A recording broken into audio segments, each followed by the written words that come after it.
What's going on, guys? I don't know how in the heck I'm going to do this in a few minutes, but it's National Suicide Prevention Awareness Day. Not sure what the exact term is, but I think we can all understand it.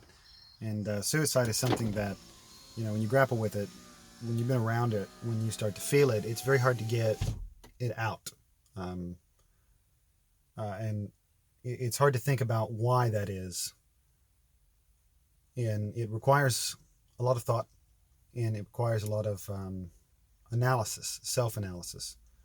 Um, I'm going to try to talk about the frame problem and how it relates to goal setting and expectations and depression, suicide. Um, the frame problem, in a nutshell, is how do we determine which things around us are relevant and which things are not, considering that our brains have a limited amount of resources and a limited amount of time in which to to figure out those problems. And we learn so much about the brain and the mind and how it works from trying to program AIs.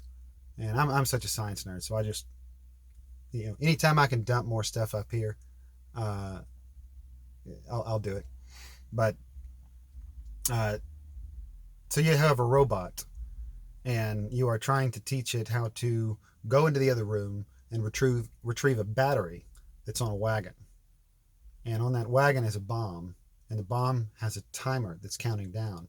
First step, goes in, grabs the wagon, pulls it out, pulls the bomb with it, bomb blows up, dead robot. The second one, they say, okay, well, now I need you to consider the consequences of your actions. And robot says, okay, and he goes in and he starts to think about what are the consequences of his actions. And he's just about done calculating that the fact that the wagon has four wheels instead of three is irrelevant when the bomb goes off. And so next try, go in and only consider the relevant details, right? So he goes in and he starts to, again, consider all of the details, but this time he puts them in two categories, relevant and irrelevant, because you have to figure out which ones are relevant and irrelevant. So you have to frame the problem of what you're doing. But that is in fact impossible. You can't do that. And so the engineering question in AI research is how do you solve the frame problem? And the interesting thing is that you do this all day, every day in your mind. And the mind, we really don't know how this happens. But it has to do with a lot of parallel processes that are happening all the time. I mean, at a very fundamental level, logic gates are kind of like switches that are waiting for stimuli. You get enough of these stimuli weighted, click. That means it's too hot. So that little module sends a signal that says, hey, this hand down here is really hot. Please do something about it. What do we do when and these things just happen very fast over and over. And so how those sort of logical gates sift information as it comes in has a lot to do with creating our initial responses to things. And those are the kind of things that I'm reprogramming from trauma and shame and depression. And I'm doing it with my autism, my autistic mind, which sees all of these factors in everything in just layer upon layer of context. And so I'm nothing but in the frame problem. It's helpful to understand that the frame problem is impossible to solve without assumptions. And so the brain supplies the information that it doesn't have. It does the same thing with vision. Reverse optics is a science that's basically impossible. It's like taking a number and trying to figure out what two numbers you multiplied to get it. You can't do it. But we do it all the time because we make a kind of illusion, and that's what we experience as life, is this illusion that pops up from our assumptions, and then we run with it. Hopefully it works. But with inverse optics, we see illusions all the time. We see TV. You're looking at one right now if you're looking at a screen, because you're not looking at a bunch of dots, are you? Yes, that's not what you're seeing.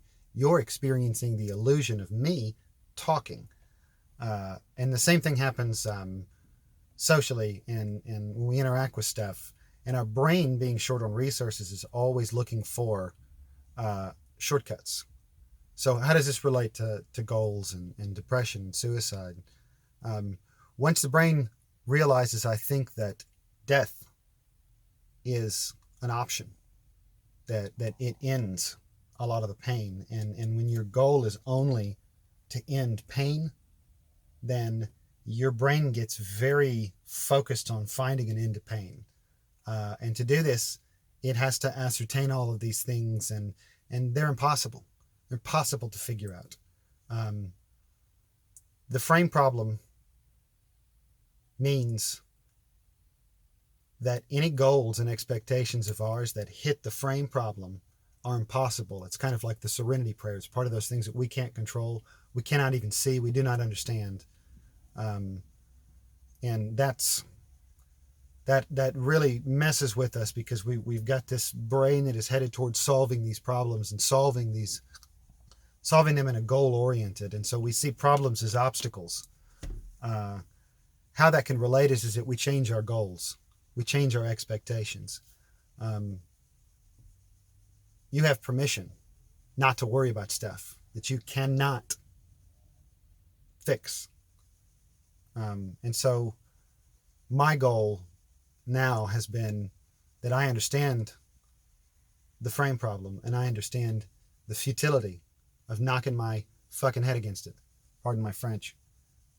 But so if the goal is to not make expectations, it is to accept the things the way they come, and it is to be kind and to be understanding, then the frame problem doesn't get in the way of this. I don't have to understand all the relevant information. I accept the fact that I am never going to understand all of the relevant information, and yet that I have choices that I must make anyways. And because those choices have consequences that I somehow can never hope to catch up with, I can never validate my choices based on their consequences. What's the goal? What do I choose? What's my life? Who is this guy? Who is an autistic man? I don't know. A writer, a philosopher, a photographer, a friend. I guess the goal is to figure that out, and that becomes a purpose, that becomes a reason to live. And I really don't know, this is not an advice column, but what is your goal? What are your expectations? And can you be okay when circumstances don't fit what you want, when you do not meet that goal?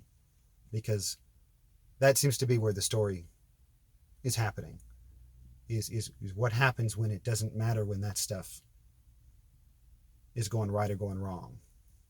And I don't have an answer to that. That's what I'm looking for with everybody else. So I hope you're doing well today, and remember that